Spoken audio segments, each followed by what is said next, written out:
SJ, thanks very much for reading. We are into the home straight of our sermon series in Mark's Gospel. We began in the autumn of 2020, and at the end of November 2024, we should get to the end of Mark chapter 16. But as we come to chapter 14, let me begin with this. I occasionally check in with a podcast that seeks to look at every area of life through a Christian lens. And the discussion that caught my attention this week was about horror movies. And the podcast was asking the question, should Christians watch horror movies? It's Halloween. Later this week, the TV schedules are packed with horror movies. The cinemas are full of horror movies. Horror is apparently one of the most bankable genres of movie.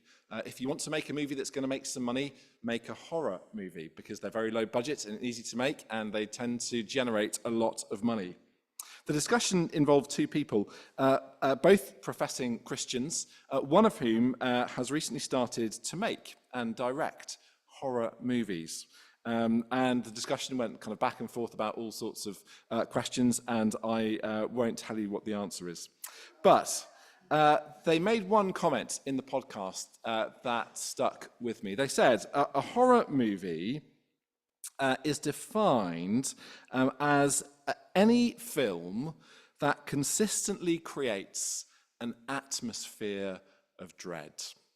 Horror movie is any film that consistently creates an atmosphere of dread. And on one level, I think that's a pretty good description of what is going on throughout Mark's Gospel. Because throughout the whole narrative, there has been something of an atmosphere of dread.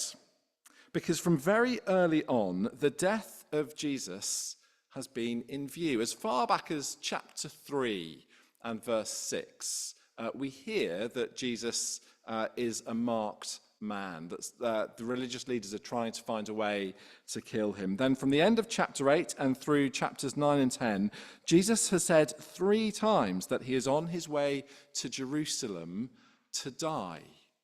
The death of Jesus is something that is very clearly on the horizon throughout Mark's Gospel. But now, in chapters 14 to 16, what was distant and on the horizon becomes urgent and pressing. So from here on in, Mark's sole focus is Jesus' death and why his death is significant. So we're not just given the facts about Jesus' death, but we're also given Jesus' own interpretation of those facts. These chapters will tell us not just that Jesus died, but will give us Jesus' own understanding about why he died. Now, maybe that question is actually really helpful for you. Maybe you've always wondered why it is that Christians are so preoccupied with Jesus' death. Why is it that the cross, which is, after all, a really brutal method of execution, such a revered symbol around the world today? Why is it other religious leaders have died? Muhammad apparently died in the arms of his wife Aisha around the age of 62 or 63. The Buddha apparently died when he was in his early 80s. Moses died looking over into the promised land from a distant hill. Why is it that the death of Jesus is so significant? Mark wants to give us an answer to that question in these verses. So, chapter 14 takes place around 2 meal tables. And first, in the first 11 verses, we're told how much Jesus' death matters as we meet a woman to remember in verses 1 to 11.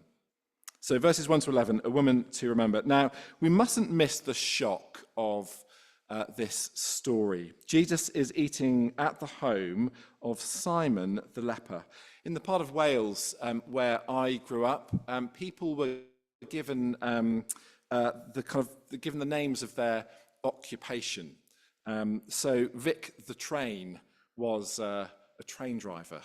Di the milk was the milkman. It was fairly harmless, particularly compared to poor Simon the leper.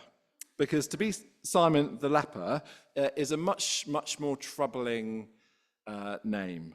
It clearly marks him out as a social and religious outcast. Yet Jesus is here in his home when a woman enters and breaks a jar of expensive perfume and pours it over Jesus' head. And we're told that this is a hugely costly action. This nameless woman, we don't know her name. She's not given, her name isn't given, but it's a hugely costly action. The perfume is worth a year's wages. And so I think we can actually understand the reaction of the people in verse 4. So verse 4, have a look at it. So some of those present were saying indignantly to one another, "Why this waste? It could have been sold for more than a year's wages and the money given to the poor." And I think that anyone who has got a social conscience could actually recognize that reaction and that response. Then, just as now, there would be an urgent need for hospitals, for schools, for community outreach programs. People are dying, and this woman is pouring liquid money over Jesus' head. And I think we can sympathize with those who are saying, what a wasteful thing to do. What a wasteful thing to do. It's a lavish, indulgent, extravagant act of worship. And Jesus says that she's entirely right to have done so. Verse 6, "Leave her alone," said Jesus. "Why are you bothering her? She has done a beautiful thing to me." Now notice that Jesus is not saying that helping the poor is insignificant or unimportant. Throughout history, Christians have always been involved in many different ways, in many different areas in the fight against poverty. But he is saying that there will always be poor people who need help. Yet his death is near, and she has anointed his body for burial. In other words, because of the urgency of his departure, because of what's about to happen to him, a good thing, helping the poor, is for one moment put to the side.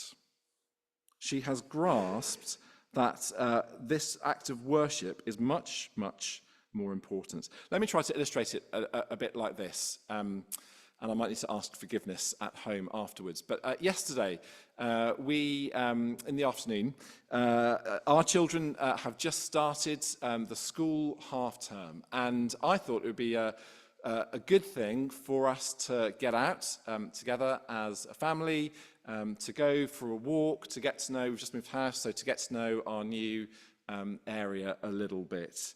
But of course, we've just moved house, and it's the start of the half-term week. And one of our children in particular was very conscious that at the end of the half-term week, there's going to be less time for getting homework done, for kind of unpacking boxes. There are things planned through the rest of the week, and they are all good things to do. So that child in particular wanted to use some time yesterday to get ahead with the rest of the week. Now, I think homework's a good thing. I think homework can be helpful and needs to get done. It's not a bad thing. It's not something that we can just ignore as we like it. But I was really keen that for a couple of hours yesterday afternoon, that we set aside a good thing, getting some homework done and unpacking some boxes, for the sake of spending some time together as a family.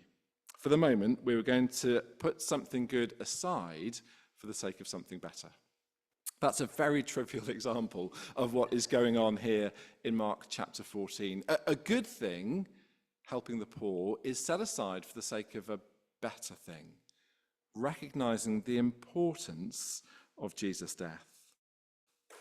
And even more surprising, I think, than Jesus' words in verse 6 is what he goes on to say in verse 9. Have a look at verse 9. "I tell you the truth, wherever the gospel is preached throughout the world, what she has done will also be told in memory of her. Now, the surprise, I think, isn't just that Jesus knows his impending death will one day be gospel. One day his death is going to be good news, important news. What's about to happen to him will not be lost in the ins and outs and the tides of history. The surprise is that a nameless woman will be remembered throughout history. And Jesus' words are being fulfilled even this morning. Because here in 21st century London, a place that is historically and culturally as far from first century Jerusalem as could be imagined, we are remembering this extraordinary story and this amazing, costly act of worship. We're remembering this woman, even though we don't know her name, because she got it right. Because she understood that Jesus' death was incredibly, hugely significant.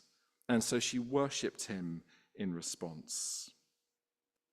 The meal to remember. Sorry, the woman to remember. Secondly, in verses 12 to 26, the meal to remember. And as the story goes on, Mark begins to explain why it is that Jesus' death is so significant. Why it is that this nameless woman was right to worship him as she did. And Jesus, in these verses, interweaves both the past and the present to interpret for us what's about to happen to him. So this is Jesus' own understanding. We're given his view here about why his death really matters. And in verses 12 to 16, the past is very clearly in view. We're told 3 times that Jesus and his disciples are in Jerusalem because of the Passover.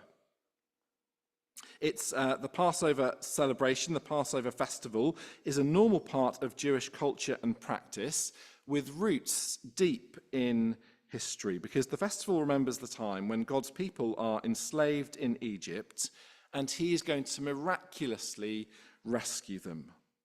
So the book of Exodus, if you know the story, God's people are enslaved. 9 plagues are visited on Pharaoh and the Egyptians, and the 10th will be the clearest judgment of all. The 10th plague, the story goes that an angel of death will visit every house in Egypt. In a terrible judgment, the firstborn of every household will die across the land. And the only provision for rescue is for anyone who kills a lamb and covers their doorposts with the blood of the lamb. Those households will be passed over. That's the past and looking back. And Jesus interweaves the past with the present, his presence with the disciples. And in the present, the population of Jerusalem would have swollen from maybe 50,000 people to something like 250,000 people for the Passover meal. All the clans and the tribes of Israel would gather in Jerusalem to remember what God has done and to make the Passover real in the present. So Jesus, in verses 13 to 15, he's obviously made some prior arrangements about where the Passover is going to be celebrated. And verses 22 to 26 record a typical Passover celebration with one extraordinary difference. Jesus radically reinterprets the celebration around himself.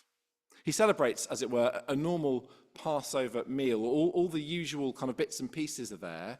But Jesus gets rid of the prayer book entirely and says something completely different. So, verse 22. While they were eating, Jesus took bread, gave thanks, and broke it. So far, so normal. That's standard practice. But then his words are a complete shock. Take, eat. This is my body. Then verse 23, he takes the cup, gave thanks, and offered it to them, and they all drank from it. By the way, there are normally 4 cups used in a Passover celebration. It's thought that this was the third of the 4 cups, known as the cup of redemption. Jesus does the normal thing with it, but then he drops another bombshell. This is my blood of the covenant, which is poured out for many. Don't underestimate what Jesus is doing here. All of those events of Israelite history, he's saying that they are all about him. They all point forwards to what he has come to do. The things that have defined the collective identity of this nation are, in other words, an anticipation of him, of what he has come to do. The reality towards which all of that history points is being fulfilled here and now in him. It would be a hugely, hugely arrogant thing to say were it not true. I think we would call it something like cultural appropriation on an industrial scale. I've been trying to imagine a kind of contemporary parallel just to convey the sense of shock, to give us some sense of what Jesus is doing. The closest I can get is this. Imagine it's Christmas Day, and everyone's gathered together. You've had your Christmas lunch, and the TV is on to watch the King's speech. And the King appears on our screens and says something like this. He says, I hope you've all enjoyed your presents, and I hope you've all had a lovely meal today, and you're enjoying your holiday, your time off work to celebrate. You are welcome. As if the king was somehow responsible for giving us all of the good things that we enjoy at Christmas. I don't know, maybe that doesn't get us anywhere near. Perhaps not. But it's that kind of shock about someone saying, this thing is about me and what I am here to do. In other words, everything that was celebrated at the Passover, God's deliverance of his people from slavery, God's rescue of his people from judgment, God's new covenant relationship that he is making with his people, all of that is now about to find its focus in Jesus' own death. That's why his death is so significant. He is the Passover lamb who has been sacrificed to set his people free from sin and death and judgment. His body will be broken and his blood poured out for many to establish their relationship with God. And of course, without that interpretation, Jesus' death is like many others, isn't it? The Romans crucified horribly thousands of people. And what is it that makes Jesus' death so significant? It's because only he was sacrificed as the Passover lamb. Only he is the one who lived a life entirely free from sin and blemish, so that he might be an acceptable sacrifice before his Father. In other words, his death is not just meaningless or ambiguous. His death wasn't simply an accident of history. He's assuring his disciples and telling his church that his death is the most significant thing that's ever happened, because through his death, all who trust in him will be delivered from judgments, will be delivered from slavery to sin, will be restored to new covenant life with their heavenly Father. A woman to remember, a meal to remember. A little bit later on, we are going to share bread and wine in our service. We are going to take bread. We are going to give thanks. We're going to break it. And we're going to do it in remembrance, not just the kind of remembrance of something that happened once a long time ago, but the kind of remembrance that makes something that happened a long time ago real to us in the present. Because through Jesus' death, we know that he is with us. We know that by his Spirit, he isn't just a figure of history, but is with us daily, personally. And Because of his death, we know that he will be the one who will be our God. He gives us not just hope for the past and an assurance of forgiveness, but hope too for the future. So all of that is in view today as we celebrate bread and wine. All that Jesus' death achieved wasn't just achieved in the abstract, but was achieved for you and for me. And achieved so that we might respond to him as this nameless woman has done. So that we might respond to him with extravagant acts of worship. Not just when we are gathered together on a Sunday morning, but through the whole of our lives.